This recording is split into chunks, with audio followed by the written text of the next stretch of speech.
What is going on, YouTube trucking community? Sean Cahalan, Christian Brother Trucker, coming at you with another video. It never ends out here. So today I was supposed to be going home, right? Made my video last night, had about 200 miles to go to get up here to my relay. Well, I got here 2 hours ago. And now I'm waiting on my relay driver to get here. So I sent in a message and I asked for a ping on the truck to find out where he was at. He, she, them, they, I don't know. I don't know if it's a team or I don't know, you know. But anyway, 2 hours ago, they're like, yeah, 90 miles out, they're on their way. I'm like, okay, cool. Well, it's been almost 2 hours now. You have 7 hours. 2 hours and 23 minutes. Drive time. Yeah, 2.5 hours. So I sent in another message and they said, oh, they're 40 miles out and rolling your way. I'm like, 40 miles? That's what, 50 miles in 2.5 hours? What'd they do? Stop and take a 10 off? Come on now. Good night. It never ends out here. I'm telling you, it never ends. Always something, right? Always something. Then I got this trailer ahead of me, or in front of me, sliding his tandems, and the sun is beating right off his trailer. That's why I'm wearing my sunglasses, because his trailer is super bright. Like, man alive. I'm just trying to get home. So I sent a message back in, and I said, well, you know, 2 hours ago it was 90 miles. I'd like to get going. Come on now.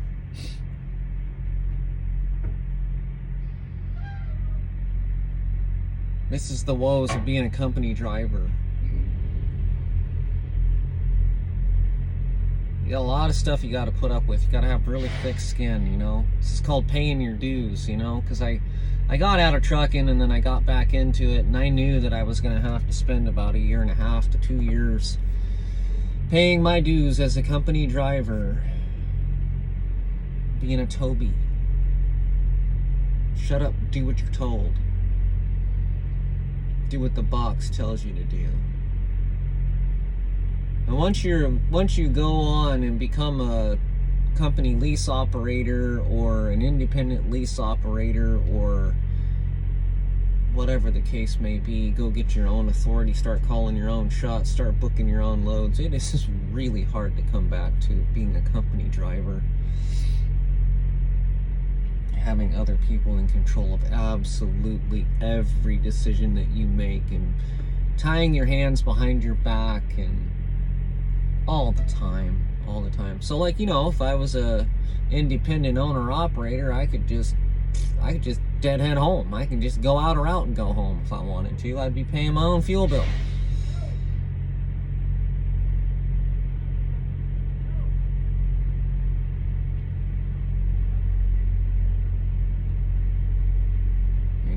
So, yeah, been sitting here watching the parking lot show. My wife calls it the circus. The Bang and Gong show is what I call it. Truck drivers running up and down these lanes, up and down these aisles, parking, sliding tandems, doing all kinds of fun stuff. It's the best show on earth.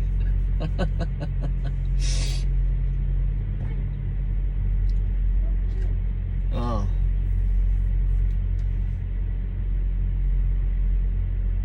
Never ending story. This guy's just chilling out, just right in the middle of the truck lane.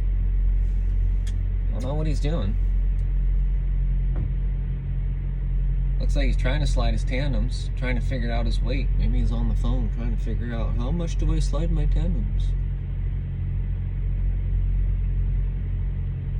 Kind of weird. Holding up traffic, he's got trucks behind him. Talking on his big headset, laughing his ass off. Oh, I really try not to be judgmental of people. It just comes naturally. I really do try not to do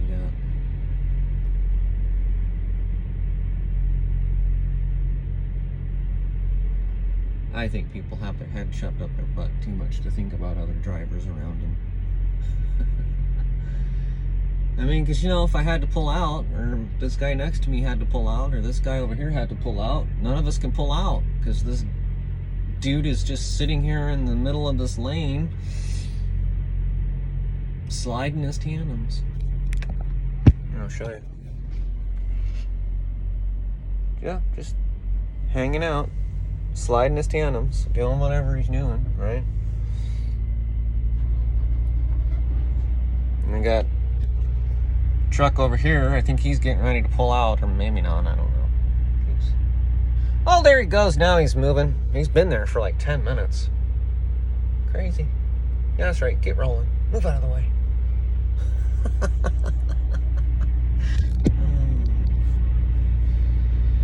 Oh, that's better. Oh, man. Whew. That sun was beating right off his trailer. Yeah, it's bright.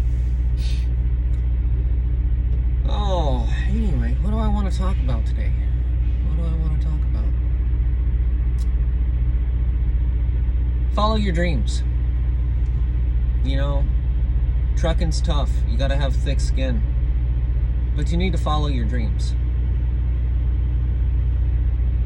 You know, and there's a lot of things that you'll do wrong trying to figure things out here. I messed up. Boy, did I mess up.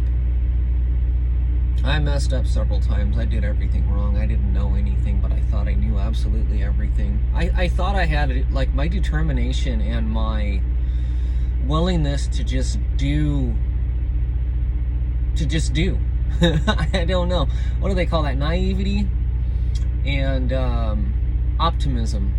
I thought that my optimism could change reality, bend reality, or something like that. I thought that if I just worked hard enough, that I could figure it out, you know, and that I didn't really need to learn business. I really didn't need to do any research or study the numbers or to know anything about trucking in general. I could just get a truck, put it on the road, and somebody was going to pay me to haul their freight, right? Yeah.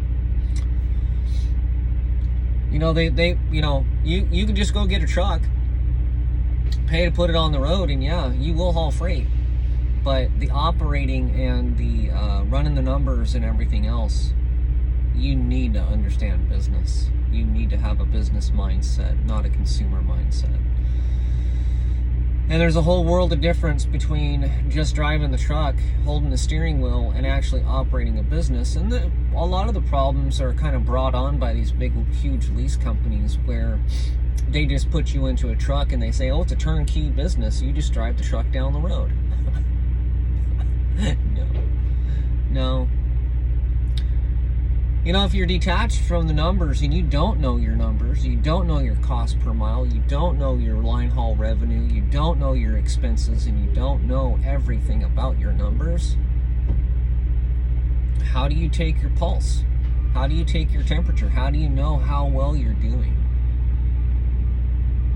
Some of the drivers out there and some of the companies, some of the drivers care. Some of you drivers, owner operators out there, you do care about your numbers, and you know, they do have business development coaches and stuff in some of these lease programs. I know that Snyder has business coaches, and so does Landstar, I believe. Not really sure. I don't know. But I honestly think that if you are going to come out here and try this as a company lease operator, that, and I'll cover this in some more future videos, but you need to be capitalized. You need to have capital in the bank, savings. Even if you put no money down, even if you don't have good credit, it doesn't matter. You need to be capitalized, because if you're not capitalized, you're not going to be able to ride the ups and the downs, and you're not going to have money available to pull from if your truck goes down. You know, and if you're living week to week and you think that you're going to be able to do that, you know, that whole living paycheck to paycheck and be able to survive through the down times, you're not. Because if your truck goes down, your lease payments due. Or if you go home for a week, let's say through Christmas, and you want to take 4 days off, well, you just lost that whole week. And if you don't have capital set aside in the bank for your personal finances to cover that, and to have the business finances taken care of, you're going to get in the red, and you're going to stay in the red, and then you're going to come back out, and you're going to start out in a hole, and it'll take you about 3 to 4 weeks to get out of that hole. It's a tough life. So my best advice to you, if you're thinking about even doing even if you're thinking about doing something like that, I would say capitalize yourself. Have about $10,000 or $20,000 set aside for business, and separate your business account from your personal account. Never, ever, ever, ever, ever, ever, ever, never, ever come into any lease with no money down. Just don't do it. It's not smart. You won't make it. You may make it. Are you willing to gamble your whole future off of unknown? And if you have, capital set aside, $10,000, $15,000, then you'll know that you can go through the tough times, take a bad week, have a bad couple of weeks, and still come out okay. And then you put the money back into your savings account and build that up again. That's why your maintenance accounts and escrow accounts are set up within these lease companies. Because if the lease companies are smart enough to make you put money into a maintenance account, why aren't you doing that for yourself? Why aren't you intelligent enough or smart enough? Well, I don't want to poke at your intelligence level, but take a look at what these finance companies are doing, and take note. Because if they're forcing you to put money into an escrow account so that they can draw from, maybe you should do the same thing and discipline yourself to be able to put money aside, save money, and put it in savings, and to pull from that money in the case of an emergency, and then to put it back. We're raised up in this society as consumers with credit card debt. Debt. Ugh, I hate that name. I hate that word. You know how long I've been trying to get myself out of personal debt? Man, it's not easy, let me tell you. And your mistakes are expensive, especially in trucking. Now think about this. Let's say you get into a lease purchase, and you get about 6 months in, and your truck goes down and it's in the shop for 2 weeks. Well, now you have 2 weeks with no revenue. How are you going to pay the bills? How are you going to pay the mortgage? How are you going to feed the house? How are you going to feed your wife and your kids? With all those mouths at home depending on you, depending on yourself, right? And you don't have any money in savings for emergencies. No money down. Oh,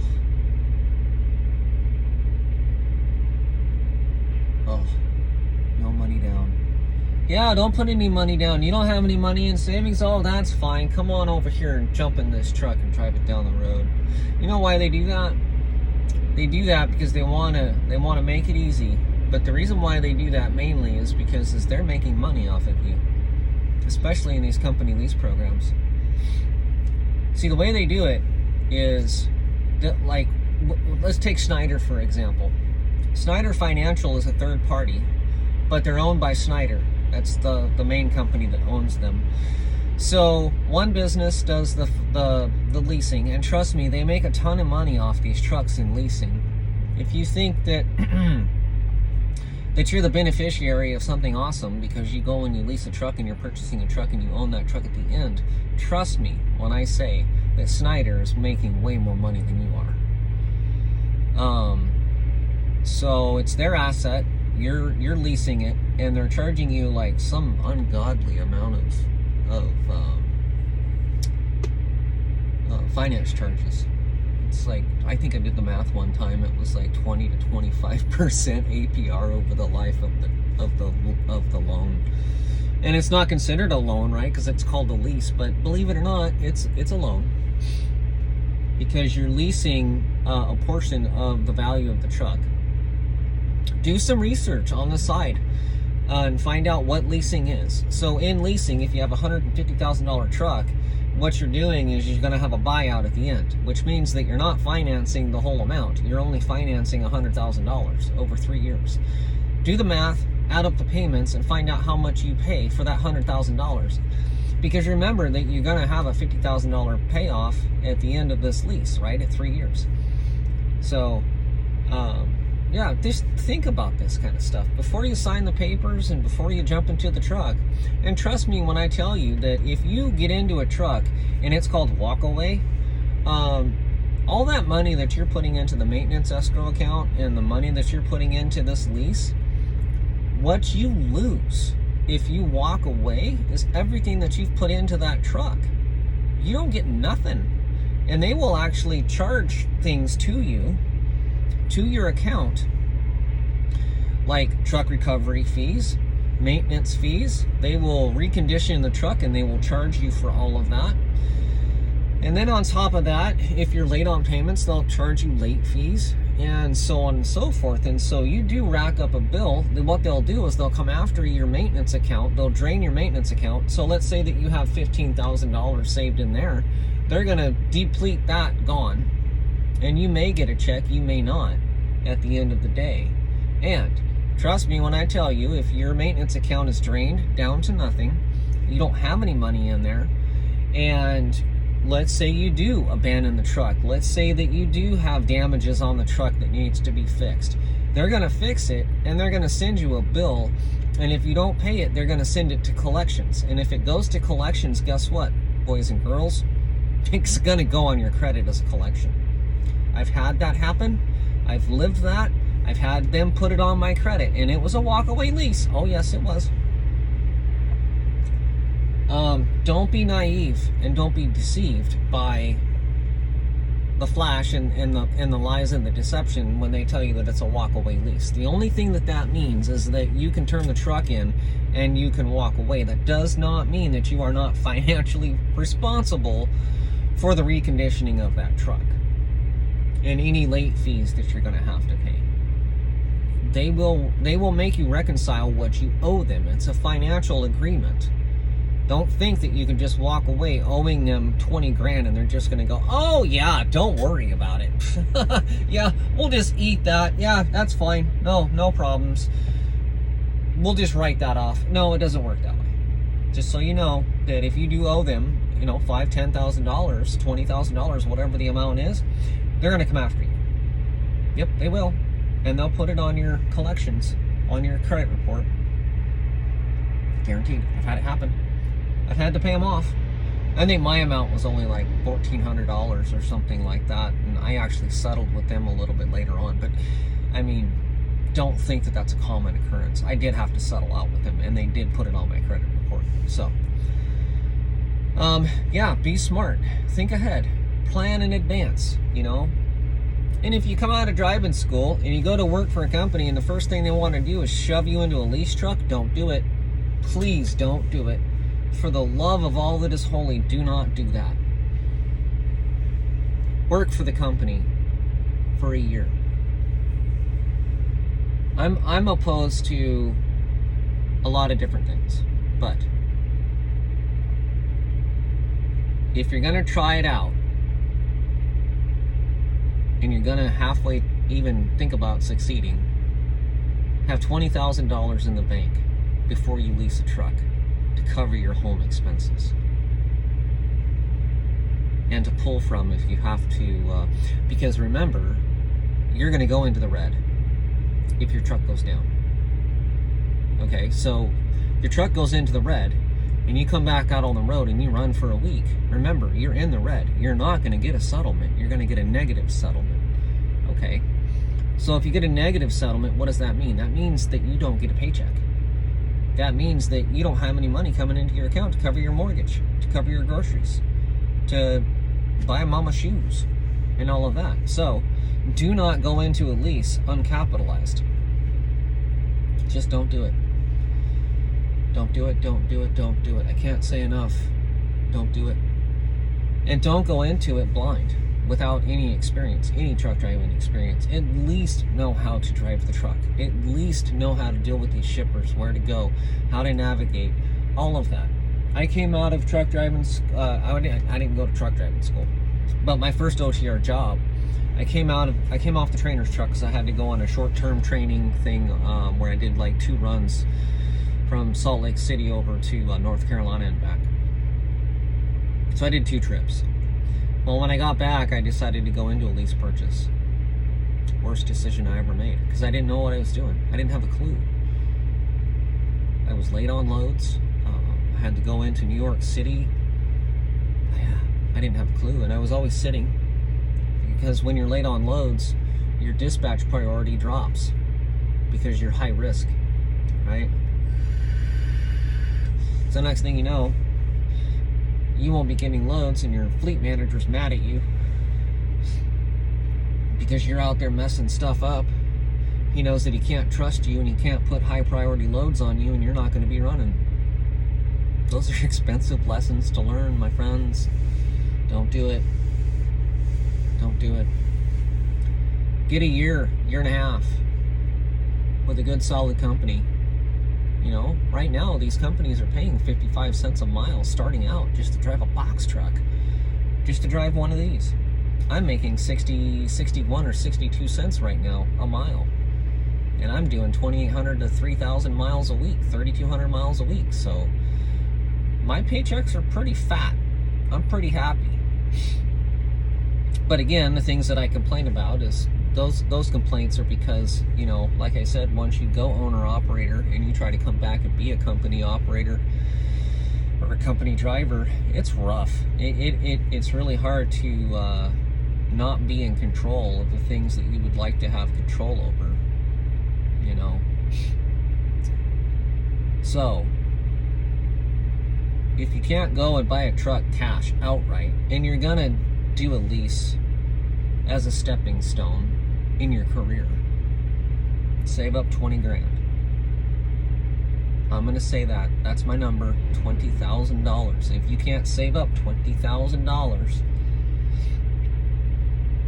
I know you're sitting there going, that's a lot of money. How am I gonna save up $20,000? Right, well, how are you gonna go and buy a truck cash and then have money tucked aside on the side to cover your breakdowns? Because your truck will break down. Your truck will bleed your account down with maintenance expenses. It's not cheap. And by the way, 6 to 9 cents a mile or whatever it is that they put over in your maintenance fund, that's not nearly enough. Not nearly enough. Even on a brand new truck, it's not enough. You only benefit on a brand new lease. Oh my goodness, y'all. Those lease payments are $1,800 a week. Yeah, you have the warranty, but I mean, what happens when a sensor goes down and your truck won't roll down the road? What happens when your DPF system fails or you get a check engine light or some sensor on your truck goes bad? These things have so many sensors on them now. Hundreds of sensors. There's so many electronic components on these trucks that have to be working just right. And if one of them goes down, one of them fails, your truck will not roll down the road. Then guess what they're gonna do? They're gonna hook your truck onto a tow truck. That's a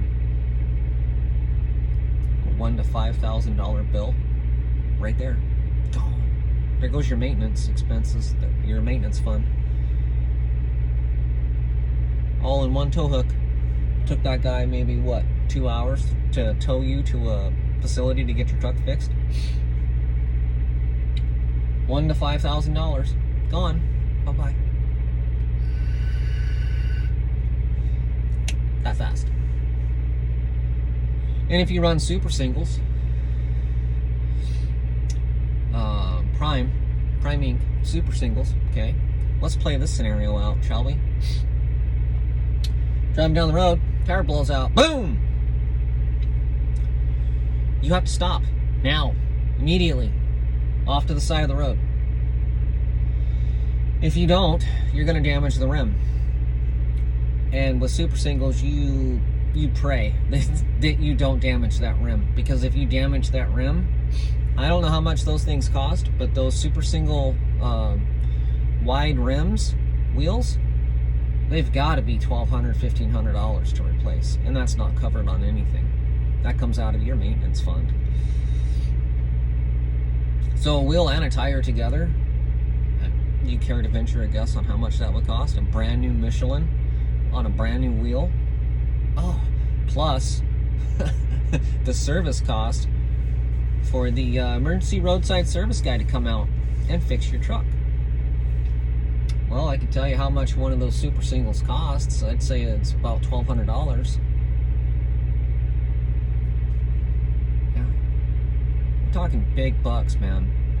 You know, and so those are some of the big numbers you're thinking about. And if you're thinking about going into it with no money in the bank, no money in savings, just don't. Just don't. Take my word for it, please. I did it. I did it. I was broke the entire time. I did manage to make one good paycheck, my last paycheck, before I turned the truck in and told them to shove where the sun don't shine. But I had to go and become a trainer and have a trainee on my truck while I was leasing, right? So I got a $1,400 paycheck. $1,400, y'all, for 4,400 miles. Yeah. Of course, you know, this was back in 2008, so on my lease I was getting 93 cents a mile plus fuel surcharge. Or they had this thing called fuel cap program where you only paid $1.25 per gallon for fuel. Something like that. Of course, now they advertise that you're getting $1.20 plus FSC fuel surcharge. This company here does a lease program as well. I did the math, and I actually make more money as a company driver. You might make a little bit more. But it's comparable, because in a lease what you're trying to do is you're trying to pay the truck off. Your whole goal as a lease operator is to own the truck. That's the whole purpose of the lease to own, or lease purchase. If you're just doing a lease and you're not doing a lease purchase, the whole purpose is to rent the truck. Which is why your payments will generally be a little bit more affordable if you're just doing a year-to-year lease or something like that. So there's a lot of different moving components and a lot of different numbers when it comes to leasing, and it all depends on what your goals are. So research before you do anything. Take your time, you know. I talked to one of these Prime drivers the other day, and I asked him, I said, how much are you paying for this truck per week? And he told me $2,000. That included the truck payment, the maintenance escrow, and I think he had to pay some kind of a rental fee for the APU attached to his truck. Wow. Just wow.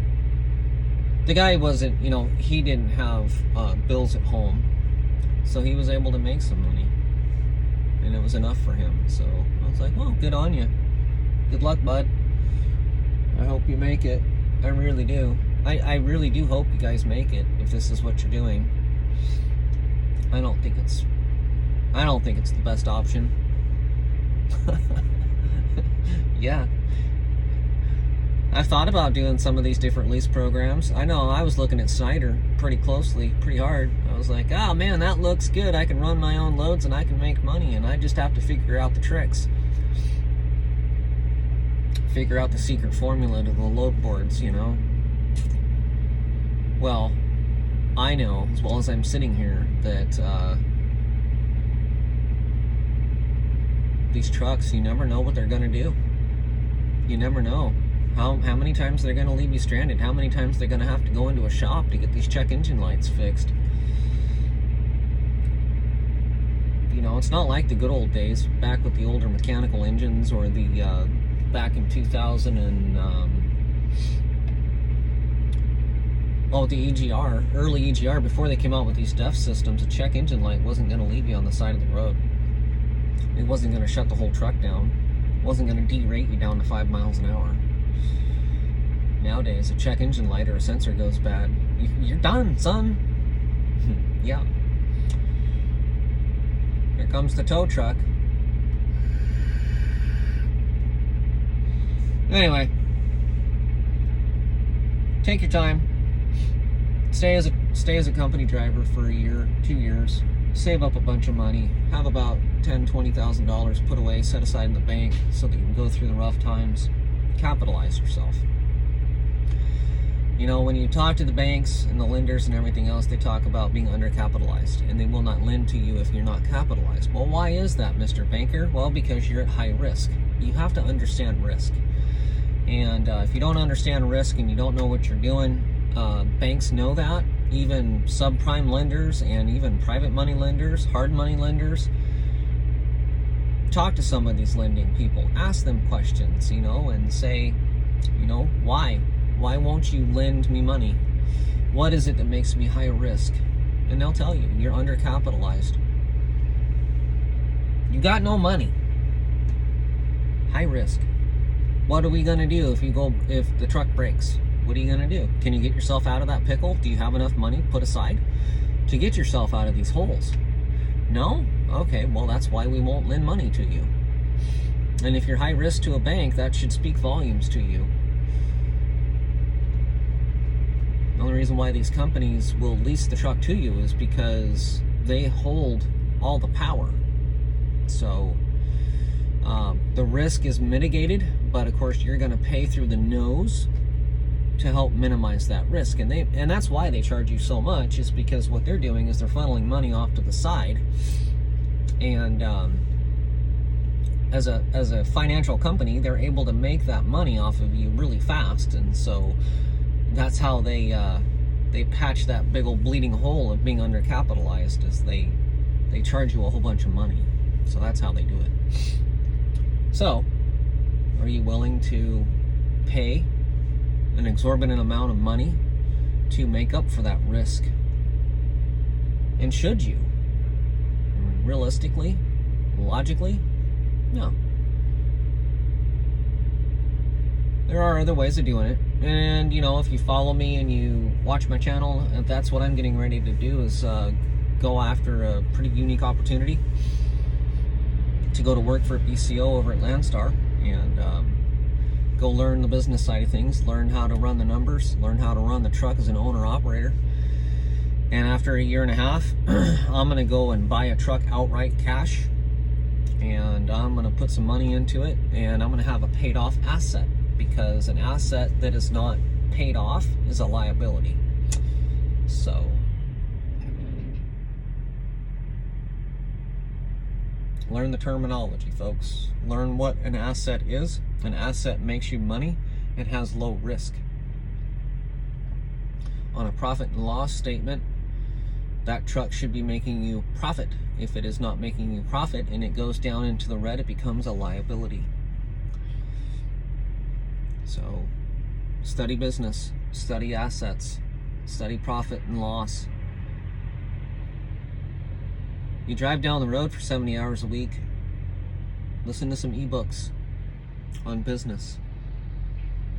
If you want to be an owner-operator, it's not just being a driver. You are becoming a business owner. So you owe it to yourself to understand and learn business practices, how to run financial P&L reports, profit and loss reports, financial statements. You need to know and understand how the money moves, and what makes a good asset, and what makes it a liability on a profit and loss statement if it's not making you money. All according to risk. All right, well, still waiting on this driver. Hopefully he gets here pretty soon, and then I get to go home. I can't wait. I have to wait. That's kind of funny. So yeah, those are my random thoughts today.